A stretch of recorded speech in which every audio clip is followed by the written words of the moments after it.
प्रिय विद्यार्थियों, online classes में आपका स्वागत है। हम प्रौढ़ शिक्षा कविता को पढ़ते आ रहे हैं जो कि कवि धूमिल द्वारा रचित है। अब इसका जो अगला पद है हम उसको पढ़ेंगे, उसका भावार्थ करेंगे। देखो, इसका हम भाव पहले पढ़ करके सुना देते हैं, फिर इसका भावार्थ करेंगे। देखो, मैं पढ़ के सुना देता हूँ। काफ़ी दुविधा के बाद मुझे ये सच्चाई स्वीकारनी पड़ी है। काफ़ी दुविधा के बाद मुझे ये सच्चाई स्वीकारनी पड़ी है। यद्यपि ये सही है कि सूरज तुम्हारी जेब घड़ी है। यद्यपि ये सही है कि सूरज तुम्हारी जेब घड़ी है। तुम्हारी पसलियों पर मौसम की लटकती हुई जंजीर, तुम्हारी पसलियों पर मौसम की लटकती हुई जंजीर हवा में हिलती है और पशुओं की हरकतों से, हवा में हिलती है और पशुओं की हरकतों से तुम्हें आने वाले खतरों की गंध मिलती है। हवा में हिलती है और पशुओं की हरकतों से तुम्हें आने वाले खतरों की गंध मिलती है। लेकिन इतना ही काफ़ी नहीं है। लेकिन इतना ही काफ़ी नहीं है। इसलिए मैं फिर कहता हूँ कि हर हाथ में गीली मिट्टी की तरह हाँ हाँ मत करो। इसलिए मैं फिर कहता हूँ कि हर हाथ में गीली मिट्टी की तरह हाँ हाँ मत करो। तनो अकड़ो अमर बेली की तरह मत जियो। तनो अकड़ो अमर बेली की तरह मत जियो। जड़ पकड़ो, बदलो अपने आप को बदलो। ये दुनिया बदल रही है और ये रात है सिर्फ रात। इसका स्वागत करो।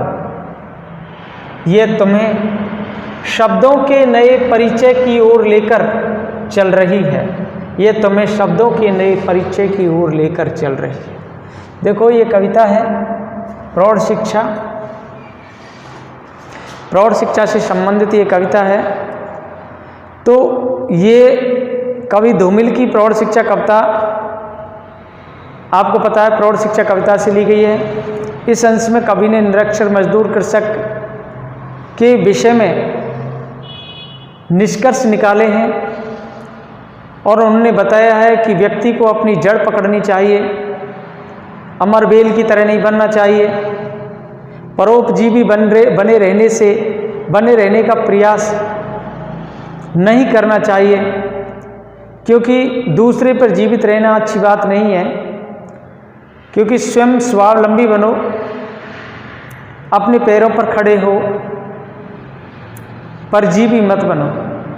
कवि का कहने का भाव यही है कि तुम अगर पढ़ना लिखना सीख जाएंगे तो हर बात को, दुनिया की हर बात को समझ सकोगे, अच्छे बुरे का में फर्क कर सकोगे। नहीं तो आप पशुओं की भांति ही जीवन व्यतीत करते रहोगे। इसलिए कवि इस बात पर जोर देता है कि तुम पढ़ लिख कर के साक्षर बन जाओ, जिससे अपना और आने वाली पीढ़ी का भविष्य उज्जवल हो सके। तो देखो, कवि धूमिल क्या कहते हैं। काफ़ी दुविधा के बाद मुझे ये सच्चाई स्वीकारनी पड़ी है। यद्यपि ये सही है कि सूरज तुम्हारी जेब घड़ी है। तुम्हारी पसलियों पर मौसम की लटकती हुई जंजीर हवा में हिलती है और पशुओं की हरकतों से तुम्हें आने वाले खतरों की गंध मिलती है। लेकिन इतना ही काफ़ी नहीं। इसलिए मैं फिर कहता हूँ कि हर हाथ में गीली मिट्टी की तरह हाँ हाँ मत करो। देखो, कवि जो हैं धूमिल, वो वर्णन करते हुए कहते हैं कि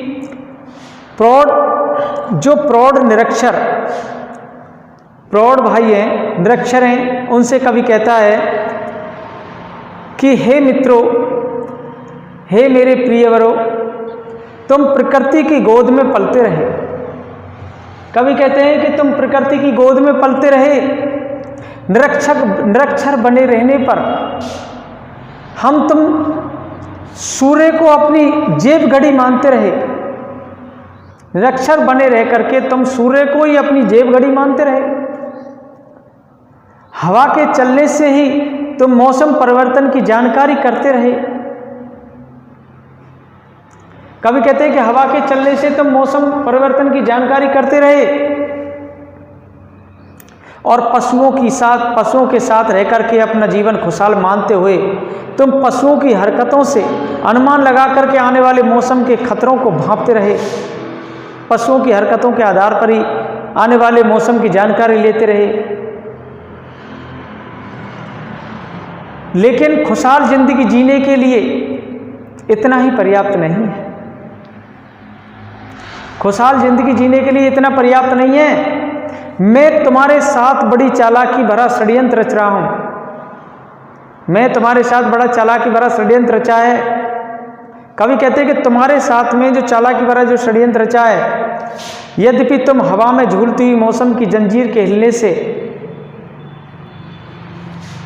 देखो हवा में हिलती है और पशुओं की हरकतों से तुम्हें आने वाले खतरों की गंध मिलती है, लेकिन इतना ही काफ़ी नहीं है कि इसलिए मैं फिर कहता हूं कि हर हाथ में गीली मिट्टी की तरह हाँ हाँ मत करो। कवि कहते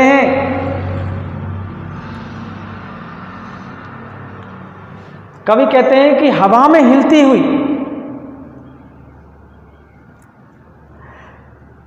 कि काफी दुविधा के बाद निष्कर्ष निकाला है कि अन्य लोगों के तुम्हारे साथ बड़ी चालाकी से षड्यंत्र रच रहे हैं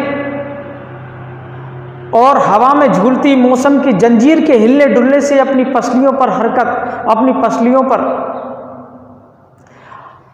हरकत महसूस करते रहे हो, परंतु इस हरकतों को पसलियों के स्पंदन की अनुभूति ही काफी नहीं है। मैं तो इस बार तुमको यही कहता हूं, यही समझाता हूं अथवा अक्षर ज्ञान के द्वारा बताना चाहता हूं कि हरे के हाथ में जा करके गीली मिट्टी की तरह हाँ हाँ कहते हुए उसकी अपेक्षाओं के अनुसार ढलना स्वीकार मत करो। तुम किसी बात को उसकी अपेक्षाओं के अनुसार ढलना स्वीकार मत करो। गीली मिट्टी की तरह, जिस प्रकार गीली मिट्टी को किसी प्रकार का रूप दे देते हैं, उसी प्रकार ढल जाते हो तुम लोग। तुम साक्षर बनो, प्रौढ़ होते हुए प्रौढ़ शिक्षा केंद्रों पर जाओ, पढ़ो, बनो साक्षर, जिससे कि आपका भविष्य उज्जवल हो सके। तनो अकड़ो अमर बेली की तरह मत जियो, जड़ पकड़ो, बदलो अपने आप को बदलो। ये दुनिया बदल रही है और ये रात है, सिर्फ रात, इसका स्वागत करो। ये तुम्हें शब्दों के नए परिचय की ओर लेकर के चल रही है। कवि कहते हैं कि तुमने अपने आचरण, अपने जीवन और स्वर में कुछ शक्ति लाओ, कुछ कड़काई दिखाओ, कुछ तनकर जमकर अपनी रीढ़ की हड्डी के साथ खड़े होने का अभ्यास करो। रीढ़ की हड्डी के बल पर खड़े होने का अभ्यास करो। तुम परजीवी होकर तुम अमर बेली की तरह जो दूसरे पेड़ों के भोजन के सहारे बढ़कर उन पर आच्छादित बनी रहकर के पराश्रित होकर के जीवन जीती है। जिस प्रकार अमर बेली दूसरे पेड़ों पर चढ़ जाती है और उसी से अपना भोजन ग्रहण करती है और उसी के ऊपर आश्रित रहती है, उसी से अपना जीवन व्यतीत करती है, ऐसा मत बनो, परजीवी मत बनो। कवि का कहने का भाव यह है कि तुम अमरबेल की तरह परजीवी मत बनो। जिस प्रकार अमरबेल अन्य पेड़ पौधों के ऊपर चढ़ करके अपना भोजन ग्रहण करती है और उसी के सहारे जीती है, ऐसे मत जियो। अपनी जीवनी शक्ति को जमीन से जोड़ो, वही समर्पित होकर अपनी शक्ति अर्जित करो। इस नए परिवेश में बदल करके प्रयत्न करो। देखो, तुम्हारे जो आसपास का जो वातावरण है वो बदल रहा है। तुम्हारे जीवन में ये रात्रि रूपी अंधकार है। इस अंधेरे को समझो और स्वागत करो इस रात्रि रूपी अंधकार का।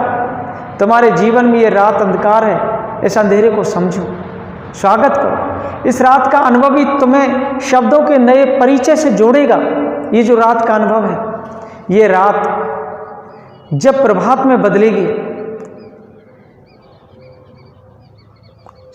जब सूर्य उदय होता है, सूर्य उदय में बदलेगी, प्रभात में बदलेगी, तो तुम्हें नए शब्दों से परिचित कराएगी।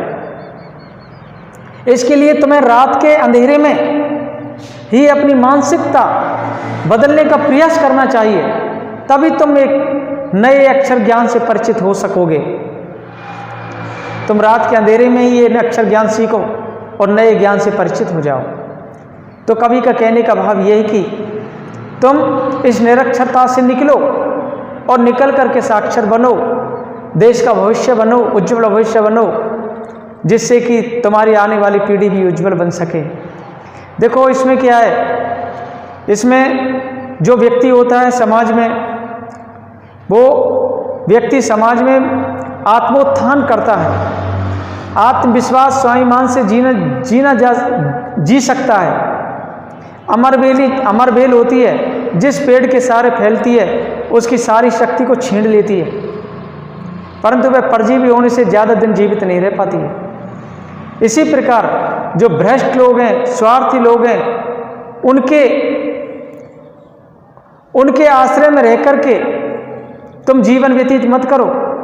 सुखी जीवन नहीं जी सकते हो, इसलिए उन्हें तुम साक्षर बनो और अपनी जड़ बना करके तैयार करो, जिससे कि तुम अपने पैरों पर खड़े हो सको,